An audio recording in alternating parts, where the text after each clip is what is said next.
All right, you guys want to see a grown man floss? Oops, now I'm getting a little out of hand there. I think I had it. Yeah, I got kids. I can do it. Oh, yeah. Okay. That's not why we're here, though. Thanks so much for tuning in. I'm Ryan Fring, creative director, co-creative director here at Backflip. And John's not here. He's actually shooting right now. And I'll be helping out with that as soon as we're done here. So I'm not actually consuming alcohol right now because we're shooting. But it is a happy hour. So I'm going to make something fun before we bring our guest on.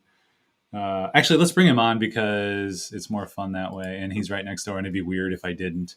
Hey, Max. Hello. How's it going? Pretty well, pretty well. So what are Cool. you making, Ryan? Yeah, that's the good lead in. That's what I wanted. I knew I could count on you. I know. I know. Oh, hang on. Panera's here. Oh, good. Yeah.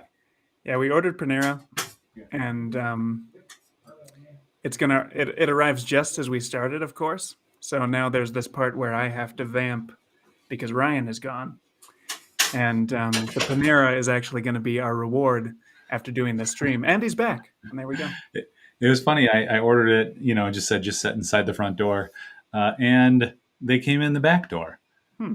and just walking by. And Max and I are currently the only ones in the office. Everyone else is away, and We're in the studio. John and Luke are in the studio shooting. So we had to take care of this. Hmm. That's just the way it goes when we're live. All right. And by we he means himself, because I had nothing to do with the Panera situation. But That would have been amazing if that's I that's like was like, "Hey Max, can you go get that?" can you do the thing? That's what we Anyway, joked about the anyway, shoot drinks. too. We joked about the shoot. It was like, okay, when I step out to do happy hour, we'll let Max go in. There we go. But it's Just throw Max's me in there. happy hour. I know. All right, happy hour. This is a drink. So this is Monday. They create some non-alcoholic stuff that's pretty all right. Hmm. I've got this whiskey, which is basically just like a caramely sour thing. It's not whiskey. It's not really peaty or smoky or anything. And then this is like gin, but it's just kind of floral and effervescent, which is kind of fun. Nice. So I'm going to put some of this in with some sparkling water just to have like a nice little floral spritzer. Yeah, I So love a that's what good I'm going to be floral drinking. gin, Yeah. Yeah. What are you drinking, Max? like a Death's Door is a that's my go-to gin. Ooh. So I Also am one of our drinking. clients. Really? Oh, Yeah. I didn't know that. You learn The something new every day. dancing goat. Yeah. Okay, so what I'm drinking a Leinenkugel, honey Weiss, but I'm drinking it out of a carbon 4 glass, which is probably blasphemy, just if we're being honest. No, you're But repping. You always got to be we're repping. It's repping it. Yeah, perfect. Mm-hmm. yeah, exactly. Mm. But it's delicious. Cheers to you, and cheers to anyone at home who's drinking. If you are, I mean, it is Hmm. 12:06. That's true. Yeah, We'll it's love you acceptable. forever. It's been We've done these acceptable for earlier. 6 minutes. It's fine. We are live, so feel free to put questions in the chat. We can answer them. Um, this is probably the longest, weirdest intro too, because I didn't really introduce you. We just kind of went into drinks, but that's fine. People So know who I am. It's fine. I know that's the best part. Like Max, this is Max G. Olmsted. Oh my gosh, you froze for me on this great face like this. Oh no, that's unfortunate. Oh, it was amazing. I hope that happened online. Um, we got Max joining us. He's right next door to me because that's right. He works at Backflip again. He's back after, what was it, like 3 years or something? Two Yeah, years? I don't know how many years it was. It's around tough. there. Yeah. Yeah, it's tough because you've been helping out on Christmas videos and creative stuff throughout it. So people know, like our one of our big super fans, Carolyn, was like, "Oh yeah, Max, that's awesome." He's like, "Didn't he work for you? Like, wasn't he just working for you? Because he's always in the Christmas video."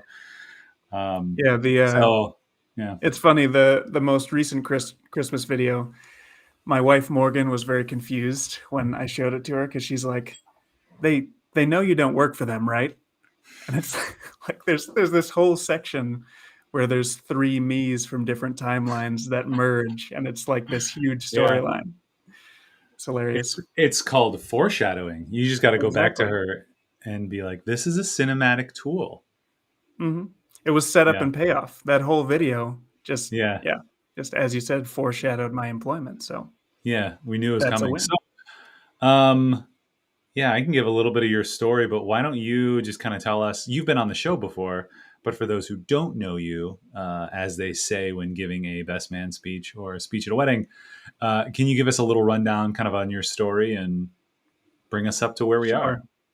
Yeah. So Jeff and I were talking about this, the story of of me being hired and then not working for you for that little bit and then coming back as this kind of long and interesting journey, and just shows how small a world the uh, the Madison video community is, and then also just how small the world is in general. Because this all started with me actually applying for the job that Jeff currently has and has had for, what is it, like 10 years or something like that. I think it's 7. Yeah. Seven. Yep. Yeah, and we were kind of vying for the same position, and that was back when you guys were in that little incubator space. Mm-hmm. And I remember interviewing there, and I was I was doing some freelance editing for you guys at the time for some kind of dairy conference, and That's right. Right. I was editing a bunch of cows, Yeah, that was and World Dairy. That was Bomatic, World yes, Dairy Bomatic, Expo. that's what it Yep. was. Yeah.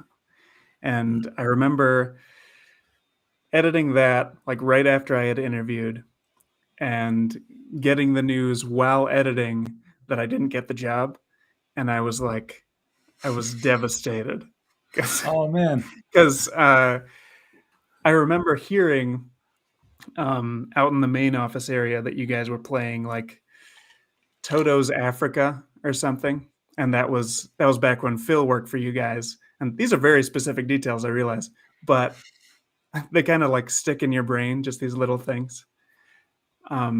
But I remember Phil going, "I've just been playing this song nonstop for for the past 3 days," and I'm like, "These are my people. This is like." Even then, I felt like there's always been sort of this kind of familial um, kinship between all of us. I feel like, hmm and yeah, so that's where it started. Me not getting that job, and I did some freelance for you guys in between that and landing a job at the Ben Heck Show, which is a electronics web series um, on YouTube. And I work for it was for a company called Element 14, which is an electronics distribution company, and this guy named Ben Heck would get electronics components from Element 14 and every week make something really cool out of it. And what they needed at the time, the main person who produced it, shot, edited, and basically did everything production wise on it, was leaving. And they were like, "We need someone to replace this person." And I remember John telling me the story of how they saw that job and were like, "Well, Max can do all those things. We hmm know a guy." And I ended up getting that job, which I was actually surprised about because I remember my interview just being not good. Just, Oh, just really? yeah. So that first interview with Ben and Allison, it was with Ben, the guy who was the host of the show, and hmm Allison, the current producer there, and then I think you were there, Ryan, maybe, Yeah, I but can I can back you up too. And like, I had a connection to. Let's see. Here we go. Here's the Ben Heck show. Whoops. Come on. I had a connection to a Chris Mayer who somehow got asked about it. I don't know if Allison knew him or how it worked, but she was leaving, so they needed to replace. So got connected to us, and we were like, "Oh my gosh, Max would be amazing for this, and then we could employ him, which would be amazing." So I think I did an interview with them first. Gotcha. Yeah. Because how it kind of worked is they hired Backflip, and then we hired you to Right. do all the work. To Hmm. do the on the ground producing, and living and being in the shop. Yes. So there was that one interview, and then we had the other interview. I think it was over at the shop too, right? Yeah. At the shop, it was this group interview, and I was for some reason just super nervous and basically said nothing. And you guys were like, I was off to the side, and you guys were telling him, "We swear this guy is like really good. You've seen his work. He's like, his work kind of speaks for himself, right? Because he's not speaking for himself." And and I remember Ben at the time after going, "Yeah, we like all his stuff, but I think we need another interview with just him because he seemed like he was just being shy and nervous and not wanting to talk about himself." So the interview after that actually went super well So because it seems like you were shy and nervous and not wanting to talk about yourself. yeah, it seemed like that, and that was the case. So after that interview, I was like, well, I blew it there. But I did get another interview, and with that in that interview with just myself, Ben, and Allison, we talked about Indiana Jones and the Temple of Doom. We talked about uh, Galaxy Quest and how it's like the fourth best Star Trek movie, even though it's not a Star Trek movie. And Ooh, yeah. Ben and I like just kind of developed this bond immediately. And had I known I just had to talk about movies to get the job, I would have just done that. But yeah, so the rest. So then I got the job, and that went for like three years, 3 years on the Ben Heck show, which was a wild time, and one of the best jobs I've ever had. And I also just I learned so much doing that job in just thanks, Rafe. I see my friend Rafe is on the stream watching us now. So Yeah. that's great. Shout Um, out. We are live, so we're gonna do that definitely. And for those listening, we had like, I don't know, like a 5% or 2%. I can't remember how much time it was producing, on the ground. So providing some of that support. So I would be over there half a day, sometimes a day every week, um, and just providing coverage and support. And I think I only did it maybe twice, but just covering when you needed to get away or were sick or something, and we had to shoot something. Um, yes. so we provided kind of that overhead production. And then at some point, Max got so good that they were like, you know what? We don't want the overhead production help. We just want Max. And so that's how that transition happened. They essentially like bought out Max's contract from us. And so, um, I was sad to not have him be, uh, a backflip employee, but it was, awesome that they're like, hey, we love Max so much. We just want to hire him directly. So, um, then you Yes. do that for a few years. Hmm. And you talking about you having to cover for me if I ever needed vacation. It was a big thing because on that show, you either had to you either had to deliver an episode a week or you were falling behind because since it released weekly and there were literally no breaks, it was because it was produced like a TV show, but there was no hiatus. So Mm-hmm. it was just every week an episode comes out, and if for some reason you don't get the episode done that week, you're falling behind and you're losing ground. So that part of it was kind of stressful, but in general, we tried to stay ahead like 3 weeks. So then, if something catastrophic happened, like a lot of times, since it was a show where you're building something, there were there were times where the build just ended up not working, and we either had to um, buy more time or pivot to something completely different. Or there were a lot of times like that where we just had to, okay, this is a problem. We have to brainstorm a solution to fix it. And I see my Mm-hmm. wife is asking if I'm single. So Yeah, I didn't That's want to brilliant. interrupt you. I wanted to post that, but Amazing. or I mean, maybe she's talking about me. It's hard to That say. could be too. Yeah, Yeah, very true. there you go. Yeah, and that intensity, like I was always impressed by your ability, because you're producing, so you're figuring out what the client wants, how to make it happen in the shop, how to help the talent, and how to make sure you're sourcing everything that Ben can't doesn't have time to figure out or whatever. This is great. Your friends are the best. Your friends and family. Uh, Jordan, and is now this Jordan. Jordan Johnson, the This successor? is yeah. So this is Jordan Johnson saying that that job sounds stressful, and he currently has that job because what I did in leaving Element 14 was I trained up Jordan to take my place, and he's actually been doing editing for me when things got like if ever it got too busy and I just had a project that I needed to push on to somebody else, that was Jordan. That was the person that Mhm. did that, which was very, very helpful. And speaking of that, Jordan, now being in my position, my old position, now needs a Jordan to edit his stuff when he gets Oh yeah, to full up. So if anybody's watching and they want a part-time job, that's a thing that's happening. Trying to rep for you, Jordan. So yeah. Hit us up and we'll connect you with Jordan. That'd be awesome. I'm sure he'd appreciate that. mhm. Um, I was pulling up the show too. Here's something. Let's see. Where is it? There we go. Yeah.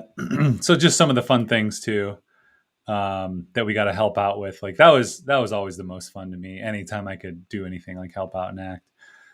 This is not acting, but we did this really cool 3D pinball thing that Jeff did. That was awesome. So yeah, Yeah, that was so because much fun.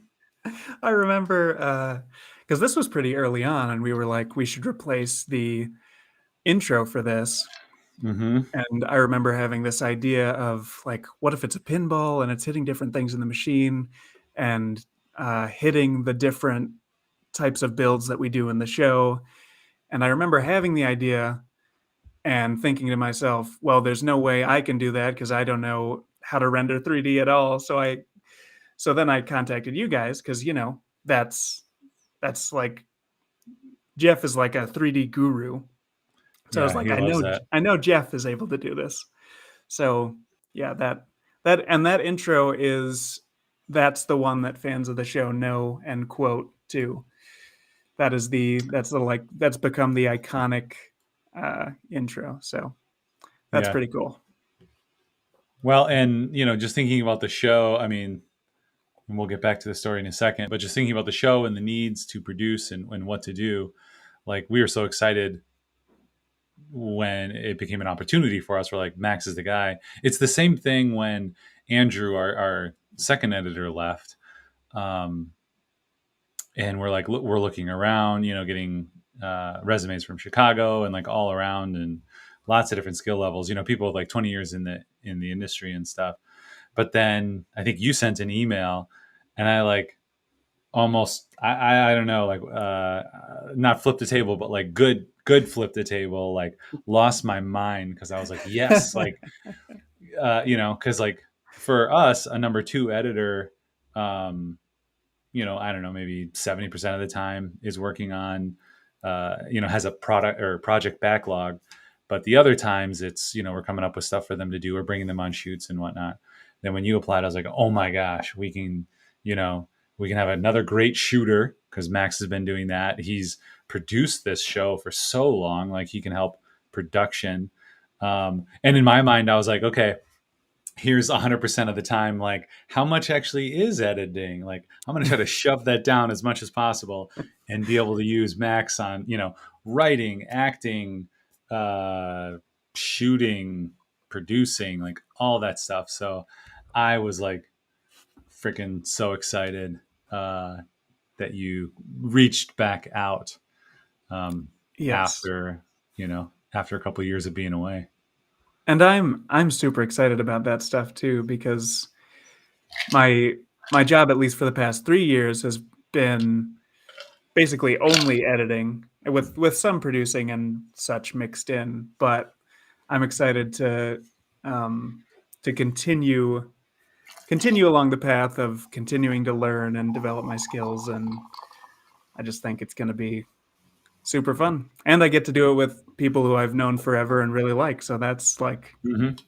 best of all the worlds. Oh, it's kind of you. Um, and it it only sucks a little that you had a vacation planned because we had that Ho Chunk shoot Yeah, and like you could have acted. I We'll know. get you into the next It thing. would have been really We fun. we love you as an But actor, especially, but um, that comes up pretty frequently. So yeah, you just acted in some tutorials for Gilson, Gilson. Yes, Gilson we have a Bagnet. couple lab clients, but yeah, Gilson, yeah, which was amazing.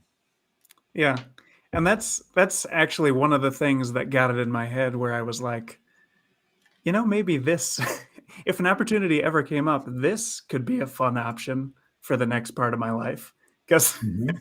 cuz it was kind of out of the blue. No, it was actually before COVID that John reached out to me and was like, "Would you like to act in these instructional videos?"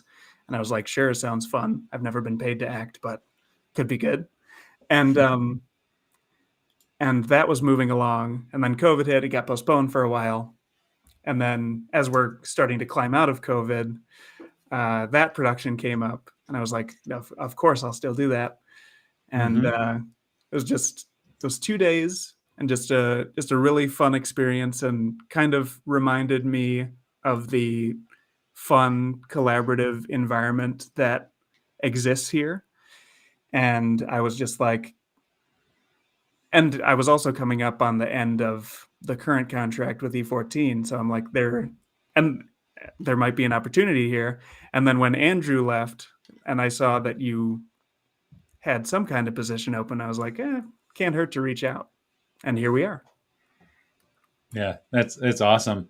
Let that be a lesson to you kiddos out there. Like, you know, just making those connections and staying connected and helping out. Cause like you would come and help out on creative projects, like no Mm-hmm. question. You're just like, yes, I'm in. And that that creative energy, that attitude, like that's what we look for. You know, that's what to us is like just quality producers, quality creatives, you know, people who are just hungry and willing to be like, yeah, sure, I don't know what it is, but I'll do it with you because I enjoy that. Mm-hmm. So you know, the feeling is definitely mutual, and I try not to turn these like backflip crew happy hours into, oh no, you're great, you're great, you're great, but it's true. I mean, that's why we work together. Yeah. And I think that's why we can create really great stuff. So I think we've had you help out on, yeah, you just helped out on that overnight shoot, which you were a real champ. I at one point, this is like a midnight to 10 a.m. And I've done a couple of them. So I kind of know how to prepare myself for like a third Mm-hmm. shift. And I think you did prepare yourself pretty well, but there was like when we stopped for lunch at like 5, you just like weren't talking. You weren't eating. You had a sandwich in front of you and you were just like, And I was like, then dude, are you all right? You're like, oh, I'm good. and the talking I was doing was just in that delirious state where you're Yeah. kind of past tired, and you're running on adrenaline. But Yeah. I think you made the it was a good comment. time. It's like that point at the sleepover, you know, where everyone's overtired and just everything is funny. We definitely hit that Mm-hmm. around lunch, but then we kind of overcame that and were able to push through Yes. until the sun came up. Yeah. Um, so let's see. We kind of interrupted your story a little, but Oh yeah. I did. There's one thing I wanted to say about the Ben Heck show, and I mean, if Ben was watching, he'd hate that I would tell this story, but um, just about things coming up in a production. So one day on the Ben Heck show, I walk in and I'm setting up camera stuff. Ben comes in and he goes, Max, so I get cold sores, and I have this cold sore developing on my lip here, as you can see. Is there any way that we can shoot this week's episode without my face?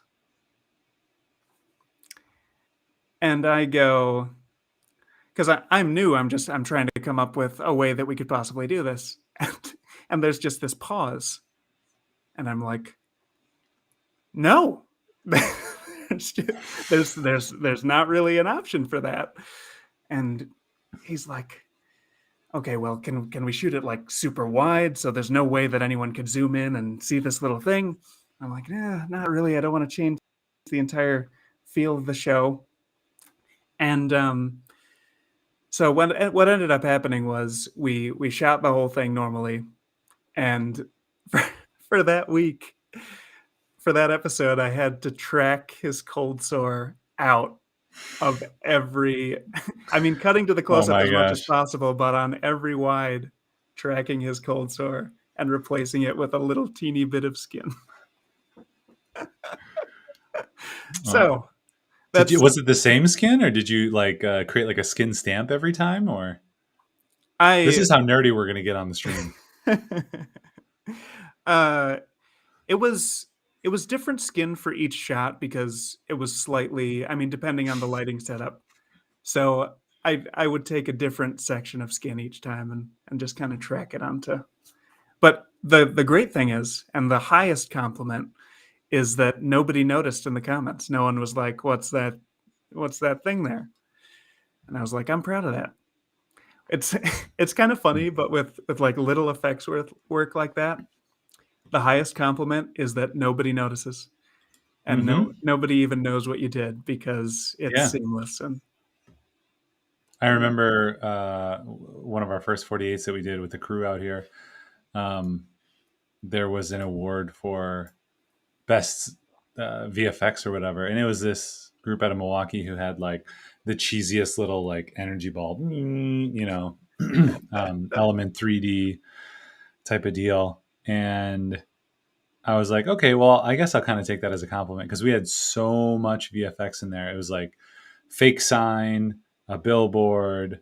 Um, I can't remember all the other ones, but there were so many. It was like that. It was like hiding things and fixing things and adding things into the scene.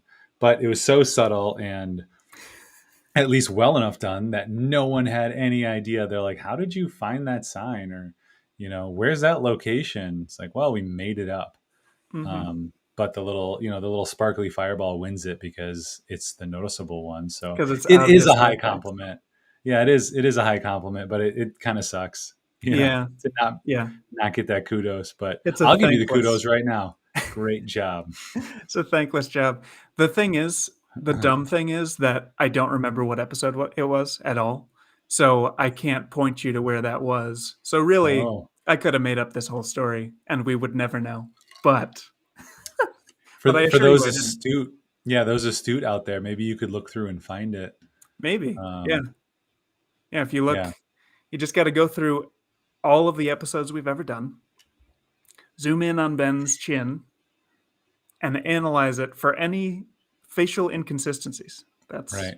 that's a Well, I task think for what the you can internet. do is you can pull every frame into Photoshop and then see if it's been edited, right? I think that's how you can tell the authenticity of it. Mm-hmm. If I'm correct. Oh yeah, that's Yeah. absolutely right and correct, and everyone should do that. Yeah. Yeah. Nice. Mm-hmm. No, I think it's stuff like that like, you're among friends and the same type of people when I get excited about it and like Jeff gets excited about those things. And you've probably heard his trash can story. There was a shot, and I don't know. He says it was the client who's like, "Oh, it's too bad there's a trash can there." I'm like 80% sure it was just Jeff being like, "Oh, I can't allow a trash can to be there," and then removing it and no one having any idea. But that's what I love about Jeff's style is that he will notice those little details, Yeah. and he'll put in the things that you're not going to notice, but really sell the realism of whatever it is. Mm-hmm. Yeah. Well, and I think that's a part of what's fun in filmmaking, and why I'm again so excited to have you back, because we could always do creative stuff before, but now we can get paid to do creative stuff True. and do it during the day and not lose too much sleep, except overnights Yeah. while doing it. Yeah, it's great. Um, I do have it's an ancient anecdote, and I'm not even sure it's true, but it's about VFX being a thankless job. hmm. So this is going to be a tangent, but oh yeah, kind of like how David Fincher uses CGI blood. Very true. And I never knew you that. wouldn't even know it because Yeah. it's it's because he's such a perfectionist that he does so many takes that resetting for blood would like destroy his mind and he'd go insane. So Oh, because he's he the guy, does. Yeah, he'll do like 50 takes and an actor will walk out. Yeah. yeah, he'll do 50 takes and then he'll be like, delete the last 50. Okay, do it again to Yeah. try and break the earnestness of the performance, which Hmm. it's basically a social experiment at that point. Oh yeah, so about VFX. So Planet of the Apes and 2001: A Space Odyssey came out the same year and were competing for the same visual effects Oscar. And Planet of the Apes, no, it might have been for makeup. Either VFX or makeup. The internet was Uh-oh, the story's falling apart now. it's falling apart already. But Planet of the Apes won because it was the more noticeable use of makeup Mm. effects. But 2001, everyone just thought they used real apes, so nobody even detected it as an effect. So could be true, could be not Like true. It's from an the article beginning I of the read. film? What? Like from the beginning of the film? From the beginning of the film, yeah, where they're all going. I'm not going to replicate it, but they were acting like monkeys, is what Sure. I'll say. I wonder if I can show it on here. Yeah, I wonder if we can Um, corroborate that somehow. If we can reach out to someone who knows. yeah, We can and phone a maybe friend. I if bet I Ben would know. We could phone a friend.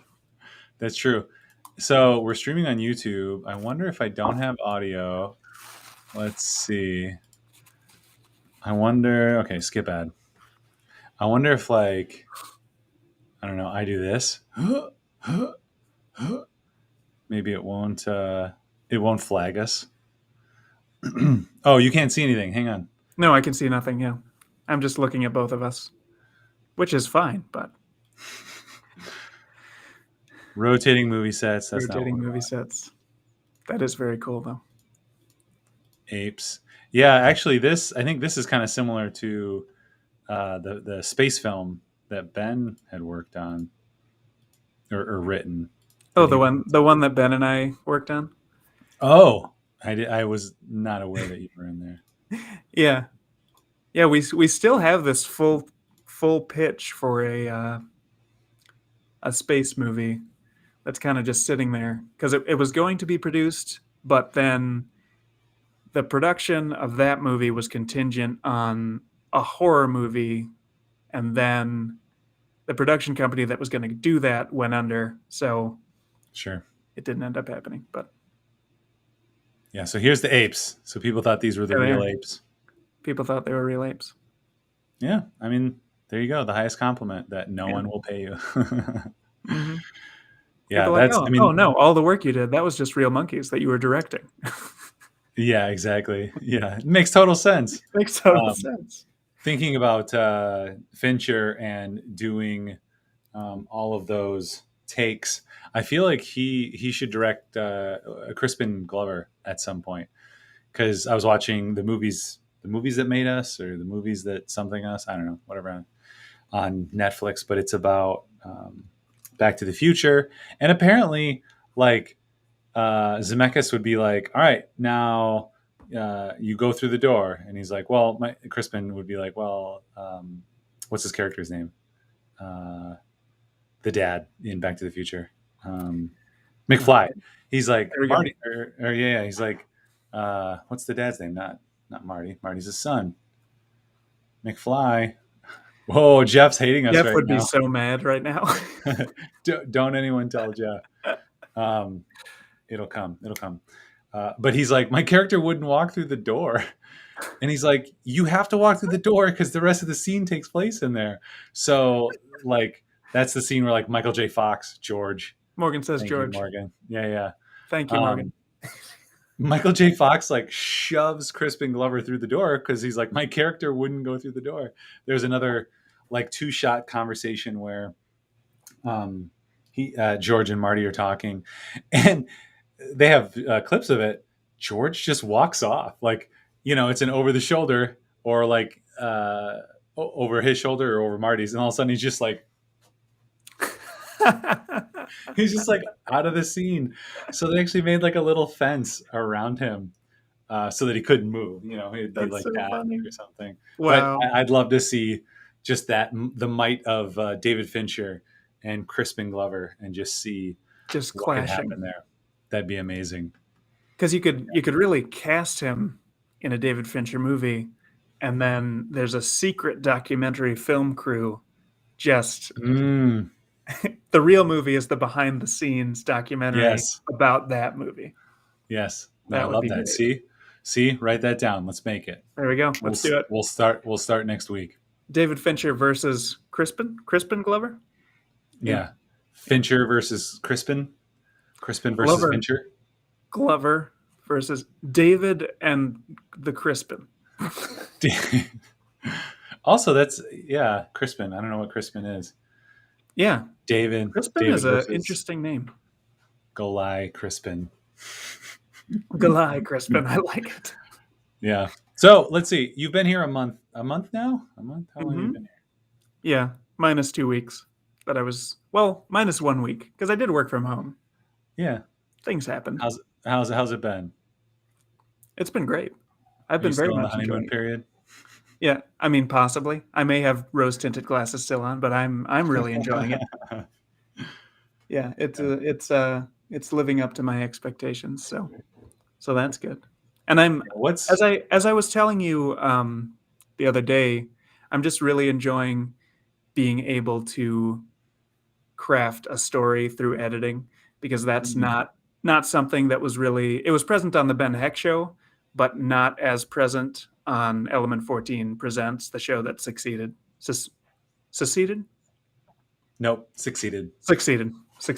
Yeah. That one. The show that succeeded, that one. Look who it is. There he other is. co-creative director. Huh. The other Beck He made it. Flavian. Yeah. What do you know? How's it going? He says, how's it going? How's the shoot? Oh, he Can't can't hear hear you. me. That's unfortunate. No, I don't have Hey. headphones in. Hey, what's up? What's See, going without on? my headphones, Oh, can't hear it.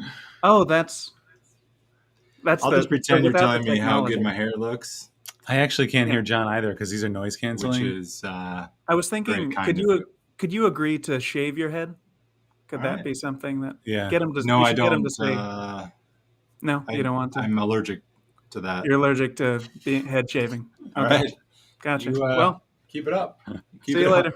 Thank you. I'll keep up the whatever I was doing. The best part was that the people at home are having a completely different experience from any of us here. And you can take that to the bank. It was interesting would you- doing improv with someone who can't hear you. That sounds like a challenge. That's a concept. Yeah, that's Yes. a concept for something. Oh my gosh, we got to do some improv. I think we did an should. improv game with you the last time we had you The on. last time. It was you and Jordan, right? Yes, it was. Yeah. Oh my gosh, that was so much fun. I also remember there's this in the ancient times, like 10 years ago or something.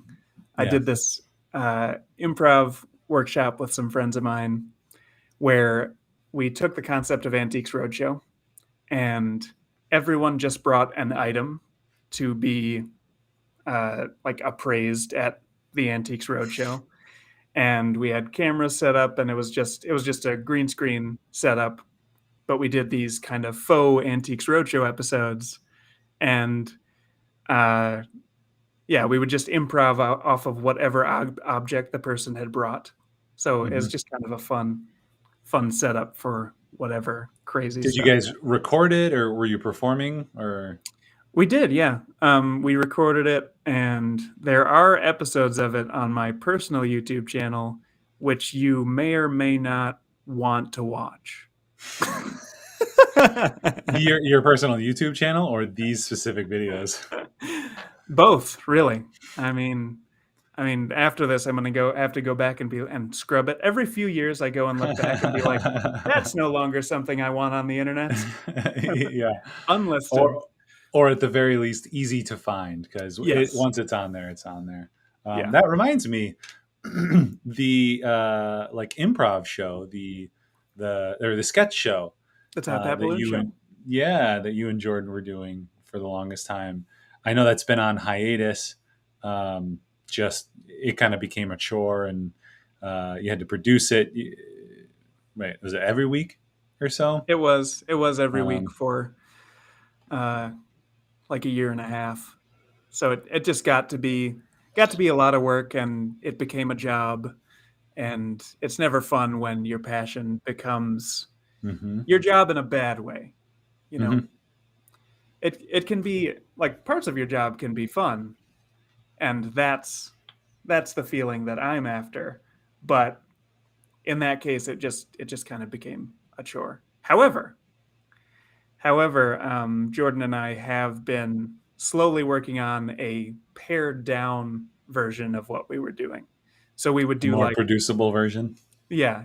We would do like 10 episode second season where we would put more work into each episode, and just kind of release it whenever we had 10, instead of, because what we were doing before was releasing it weekly and also producing it every week. And we didn't release one until we had 12 episodes, which was nice. But then you also have to, like the Ben Heck Show, you have to maintain that pace or you're losing ground. Right. So, yeah, we kind of want to eliminate that and make it more when we get together, because Jordan now lives in Chicago, so it's also kind of harder in that way. At the time of the Top Hat Balloon Show, we were roommates. It was Morgan, myself, and Jordan, and so it would just be, we would get home, and I'd be like, "Hey, I wrote this thing, and we have to shoot it now, and whatever you're doing." It doesn't matter because we're doing this show. And yeah. And it worked. I wasn't that much of a dictator, but yeah, you're too kind. I can't wait to see you kind of in that, whether it's an AD or directing role, where you do have to be a dictator, where you do have to tell people to what do something maybe they don't want to be doing at the time. I can't wait to see that, because who was I with? Oh, Rob. We had a happy hour with Rob, and he's like, "Tell me about Max. Tell me this. Tell me that." And like, what word would you use to describe him? And I can't remember what I said. Maybe it was like energetic, but then I came back and I was like, no, joy, like joyful. Like Max is just like such a joyful person, and that kind of comes out in everything that you do. And so I'm curious too, as you know, as we work together on a regular basis, as we travel, as we get put in more stressful situations, I'm super curious to see like how you stress out, you know? Yeah. Like clearly the other night when you were tired, you were just tired. And so you just stopped functioning. That's something different. Yeah. But like I get short, and I'm like, I already told you that. I don't want to tell you that again. You know, like I get kind of typically short. Agitated. You know, agitated. But I'm curious, what do you do? What would your wife say when you're not happy-go-lucky? Mr. Happy G Lucky. That is a good question. Guillermo. Which is something people say when they are trying to think of an answer. Yeah. But let me think. Morgan says says you rarely lose his cool. It's super annoying. Because that's awesome. I mean, a lot of I mean, this is getting into my marriage, but a lot of our relationships Let's go there. starting off was learning how to fight. And originally what would happen is Morgan has a very like emotional, she's going to react to her emotions immediately. And Mm-hmm. that's how she processes emotion. Mm-hmm. And with me, what I do, which annoys the crap out of her, is that I will kind of not react to anything in the moment. And because I often don't know, I need time to process my emotions. So I'll not say anything. And then later I'll bring up this list of things that I've been thinking about. I'm like, so here's some notes from our You'll bring it back up. Yeah. Yeah, here's some notes from our interaction before. This is where I went wrong. This is where I feel you could work on some things. And Ooh, that was a pro move right there. This is where I went wrong. This is where I feel that you went wrong, or you could improve. Like, yeah, I know people who are much older than us who say, "Okay, this is what I did wrong, and this is what you did wrong," and I'm like, "Ooh, you can't say that." yeah, because it's not objective. It's Right. it's subjective. And yeah, so working through that was and is still a struggle because as you know, being a married man, it's a constant thing that you're always working on. Mm-hmm. Yeah, it's never. I mean, that's kind of part of my philosophy on life in general is that it's you're never done growing and you're never done learning. It's a constant journey, Until and you're that's why dead. that's why life is great until it's not and it's finite and death happens. Yeah, But I gotta go. I gotta process this though. Also, I appreciate that Morgan put the answer in the chat, and then right after said, "Check the chat. I already told you," which is funny because if I'm not reading the chat, I'm not going to see your second message either. True. But And it shows there's a slight lag because I did react to it. it's true. Yeah, there is probably a 20-second lag. Yeah, it's interesting. Let's see. So are you more of a slow burn? Because I feel like I don't know, like I kind of burn hot and fast, and then afterwards I'm like done. I'm like, okay, Yeah. I said what I needed to say. Okay, now I assessed. Oh, all right, well, I shouldn't have done it in this way, or I shouldn't have said that, and here's why I got mad. Yeah. And then I'm like, all right, I'm done. I'm over it. I'm not going to think about it anymore. Whereas my wife, in the moment, can't really deal with the emotion, and then afterwards can talk about it after she's been able to I don't Process know, it. just have process the emotions, Yeah. and then afterwards be able to talk about it. And I'm like, oh, okay, sure, yeah, I'm not thinking about it nor mad or anything. It's weird. Yeah. Yeah, it's interesting kind of just navigating people and we're all different, and it's in those stressful times that those differences really, Mm-hmm. can cause friction, but also it's also how you get to know a person too. It's like Mm-hmm. how do you react, like you were saying, how you're interested how I react in a stressful scenario. And we will see as time goes on. And also it's also different that so you'll react a certain way in a personal relationship in a fight, but that is also different than how you react in a professional environment under stress. Mm-hmm. So yeah, I'd say in a work environment under stress, I'm more of a like a freight engine or like a train where I'm just like, we have to keep continuing until this is done because my number one goal is eliminating the stress. And in Mm. order to eliminate the stress, you have to continue doing the work until you've reached your goal, and then you can relax. You're gonna work through it. Yeah, Yeah. Ooh, because check otherwise you out. it's not helpful. Yeah, I What are you mean, gonna? well, there's different ways people handle it. Like I know John likes to talk things out, Yeah. And it's interesting. John and I have been working together for like 13 years. Mm-hmm. How long? Yeah, like 14 years. And so we've learned kind of the different nuances in our forms of communication. And like when I say something, it's generally thought out or thought out enough that I'm like, this is the end of my thought. Mm-hmm. This is my conclusion. I know when John is kind of processing something, he likes to process it out loud and talk about it out loud. And so I'm like, as I'm tracking with it, I'm like, oh, okay, so you want to do this? No. Okay. So you want to do this? Okay. No. So what am I supposed to get out of this? Like, help me along. And that's kind of like my wife too, like just verbal processors where you have to have patience and just listen and not try to solve. And then at the end, you can be like, okay, so to sum it all up, what do you want to do? Mm-hmm. How are we going to handle this?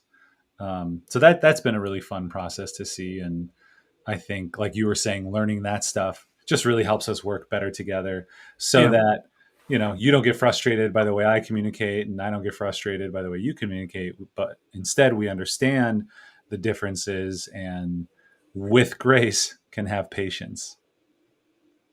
Yes. Yeah, We've covered some good stuff here. we have. And it's 12:55. Sometimes we go later. But this is, I am shooting today. So I got to get Mm-hmm. back to that shoot. Right. But I did want to do Two Truths and a Lie with you. So I'm not going to play, but Okay. you'll do it because, we've got Morgan and Jordan and your friend, sorry, I'm going to pronounce it wrong, Rafi or Rafi? Rafe. Rafe. We So you got some friends on there. Fun fact about Rafe. We were saying his name wrong for like a year. We were calling him Rafe, and his name is Rafe, and he never corrected any of us. And after a year, his girlfriend Sarah finally told us, his name. He told me too. His name is Rafe, and we're like, we want to say your name right. That's a very kind person. Yeah. Oh yeah. He's a relentlessly kind person. So Rafe, like Rafe. long A. Rafe. Rafe. I don't know. Parts of speech or consonants or vowels. Yeah. That's awesome. All right. So Speaking have we Steve. vamped long enough for you to have your stories for your Two Truths and a Lie? Two truths and a lie. That's what I was doing. You know what you think? I'll do all the plugs right now. Okay. So that we can just do it in that order. So, you know what I got to do though? I got to do this. Two truths and a lie. There we go. Now they know what we're doing. They didn't know before. Who was that voiceover? That's my 4-year-old, That's Magdalene. amazing. Yeah, it was just one day I was like, oh, that'd be fun if we had like stingers and stuff. So I just had her come down. This is when I was at home, working from home. I was like, hey, just record this, record it again. And I was like, oh my gosh, this just melts my heart. So yeah, I'm going to do the wrap up, but then we're going to play Two Truths and a Lie. So, I don't know when our next episode is. Emily's going to kick me. It's not next week. It's not the week after. It's probably in 3 weeks from this week, because next week I'm camping. The following week I'm in Oklahoma filming Buffalo. It's going to be amazing, among other things. So we're going to take a couple weeks off, but the plan is to have more of these podcasts up. So if you have not yet, you should definitely go to letsbackflip.com/the Let's Backflip show, or just look us up on wherever your podcasts are sold. The Let's Backflip show. It now is the Let's Backflip happy hour. So we kind of rolled them into the same thing. We're releasing them from episode 1 from last March or April of happy hour. So we've got, 50 some episodes that are coming out. So check those out. You can catch up more easily on all the past happy hours with all the interesting people that we've had on here. We've had directors and writers, people out of LA. We've had loads of people from the area, our friends, interesting people doing interesting things. That's kind of the MO of the show. Just updating everyone on just the cool stuff that our friends are doing and the people we can get in contact with and that we're doing. So we like to share all that stuff with the world. Check that out as a podcast again, wherever your podcasts are sold, and hit that subscribe. And oh yeah. So Emily just sent me a message. Thank you, Emily, for listening. 827, we've got Lynn Frazier, who we've had Ryan Dombrowski on, who's a producer out of Milwaukee. So that's his partner. That's going to be a lot of fun as well. You got to keep feeding me details. I could pull up the notes, but I'm on a roll. Some would say I'm not on a roll. I would say I'm on a roll. So that'll be the end of the month. You can check out the podcast, like I said, get those downloads going. As soon as we got a new episode up, we got like 17 downloads, which is really, really fun. So we do have some subscribers on there. We can get more going. That's awesome. We just want to share the content. Also, let us know if there's anyone interesting you want us to talk to. Especially if you're a super fan like Carolyn and just super awesome. You're super connected and want us to hang out and chat with people and have some drinks. Would love to have those recommendations. I see Max is ready and would love to know, what else you want us to cover and talk about. So do let us know in the comments. Yeah, hit that follow, subscribe, do all the things. We're also on Instagram at Let's Backflip. And check us out. You can see some cool stuff. So now let's do 2 truths and a lie. I almost called you Jordan because we have all these Jordan comments. Max. I'm basically Jordan. We're the same person. You're very similar. It's great. Max is going to tell us 3 stories. He's going to tell us 2 that are true and 1 that is a lie. And we got to guess which one's the lie. And if you participate at home, we're going to send you some swag. We'll send you some coasters. We actually have some now. Hannah made some. So I think she sent the ones out for previous guests or previous viewers who guessed questions. And we have a few more left for any people who guess on this stream. So you should definitely participate. All right. So Max, what do you got for us? All right, I'll take it away. So my first story is a when Max was a child story. So when I was a kid, I was about 8 years old. My mother made a pan of chocolate peanut butter bars for dessert. And she told me, okay, Max and Theo's my younger brother. So if you guys eat all of this whole pan of peanut butter chocolate bars, I'll make another one. There will be no end to this dessert. And to a kid, I'm like, that's a challenge. I want more peanut butter chocolate bars. I'm going to eat this whole pan. So I ate the entire pan of peanut butter and chocolate brownies and got really, really sick. And for years after that, I hated the combination of peanut butter and chocolate. Like it was no. Yeah, it ruined it, which sucks because what a great classic combination. Oh my gosh, so good. So that's my first story. My second story is, so in between, one of my first video jobs was working at a different production company, Requisite Video. And they eventually were dissolved and basically realized they didn't need my position, and I was let go. And there was a time period in between that and the Ben Heck show that I worked as a server at a undisclosed restaurant because this story is not great, and I don't want to get in trouble. So at this restaurant, after my shift one time, my boss is like, "Hey Max, you want to have a drink?" And I'm like, "Sure, whatever." So I'm having a drink with my boss, and he tells me that when he was a kid, he did cocaine and burned dogs. So I was like, I Wait, tried this to, is your requisite video boss or your no, no, restaurant no, no, boss? no. Requisite Video, they were great. They were awesome. Oh, This is my boss when I was a server at the restaurant that I'm not saying the ah, name, which you could find on my Facebook profile. oh Um, my gosh. so so he tells me this, and I want to end this situation as quickly as possible.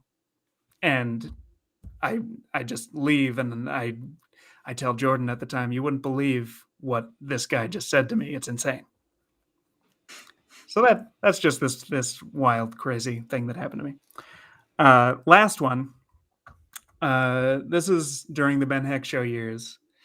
It was the first conference I had ever gone to. It was in Texas, and it's for an electronics company that no longer exists anymore. I think it was NXP or something like that. And so we go there, and it's the most extravagant conference I've ever been to. And like every few feet, there's free beer, and Mm. there was a different style and ethnicity of food for every meal. It was just ridiculously decadent. And we got to see on one of the nights there was a talk by a free talk that was by Steve Wozniak, and a free concert, and it was Miley Cyrus that was the concert. So it was just this insane conference, and Ben was like, no other conferences are like this. So you've gotta temper your expectations, because this first one is just absolutely ridiculous. So yes, those are my three. You don't know what they are. Who I don't knows? know. Two truths and a lie. Mm-hmm. A lie, truth, truth, truth, lie, truth. Who knows? All right. We So we don't. got you were 8 years old, and your mom told you could eat all the chocolate peanut butter bars in the pan, and she'd make another one. You did it. Did you make it to the second pan, or did you just get sick after the first? I got sick after the first. There was no second pan. Yeah, I and that's too bad, because that's like my favorite combination. Like that's all I Mhm. want to eat is So chocolate good. and peanut butter. Jordan says he knows the lie. I know the lie too. I'm gonna keep it to Oh, myself. oh yeah. I'm not gonna tell anyone. Emily Wenman thinks the first one's the lie. Second one is first video job was at Requisite Video at the restaurant you worked at. Your boss, you got to drink with your boss one time, and he told you about his cocaine use as a kid. That sounds for real. Or as a youth. Yeah. And Morgan says the third is a lie. It wasn't Miley Cyrus. So when you were telling that story, you looked down, and I feel like you were good about Steve Wozniak, but then the artist, you looked down. Damn. And so I'm going to go with 3 as well. All right. No, Should that's I okay, should I reveal it? Jordan. This is how we play. Yeah. What is it? Yeah. So the third one is a lie. It wasn't Miley Cyrus. It was Cake, the band Cake. Oh, yeah. I actually knew these details. Yeah, Yeah. because the funny thing though was that uh, at the end of Steve Wozniak's talk, he's like, "And there'll be free cake after." And Ben and I were like, "Oh, cool, dessert." We, As was every other nerdy person there. Like, oh my gosh, yeah, I want dessert. we were And just you're like, like, what? A freaking band? "It's a Oh, band? Oh, there's oh, no cake here." yeah. Yeah. That's awesome. So here's what's going to happen. Let's see. We'll give you stuff for all your friends, but I think we can give you something to take home for you and Morgan to enjoy, because Morgan Cool. guessed. She said she didn't know that actually. So even if you did, I'd give you credit for that. And Jordan, you didn't even guess. You're like, Yeah. I just know it's cool. I'm gonna wait till you answer, and I'm gonna say it. But we love you, so we'll somehow get you some supplies as well. And Rafe, did I say that right? Mm-hmm. You did. Okay, cool. I got the spelling in my mind. You're hanging out with us too, so you should get some as well. So Rafe and Jordan, send me your guys' addresses, and we will get you some sweet swag for coming on, hanging out, and giving Max crap, because that's what this is all about. That's what friends are That's for. great. So we already did the wrap up, but is there anything you want to plug, Max? Thank you so much for coming on again. Anything I want to plug? Like your personal YouTube channel? Yeah, I mean, I could plug the sketch show that we worked on for a year. So Yeah. that's the Top Hat Balloon Show. If you want to watch myself and my friends just being goofy every week, it's the tophatballoonshow.com. And there's all 44 episodes there, and there'll eventually be more. So there's that. I can plug that. Cool. Yeah. And then work will be coming out on our website that you create. So we'll promote the heck out of that. Otherwise, check out the Top Hat Balloon Show at tophatballoonshow.com. Max, thank you so much. I think we're right on the wall. Here, let's do a wall high five. Ready? Oh, we can do that. Yeah. Oh, how am I? There we go. Yeah, now we're recording. Yeah. Ah, Nice. okay. So good. Thank you for coming on. Thank you. That works so well. Thank you, everyone, for tuning in. That's our show. Tune in a couple more weeks. And don't forget to like, subscribe, follow, hit all the things. I don't know what you're watching this on. And tune into our podcast to get this show weekly in your ears so you don't have to watch it if you don't want to. So, awesome. Thanks, Brilliant. y'all. Bye. Bye.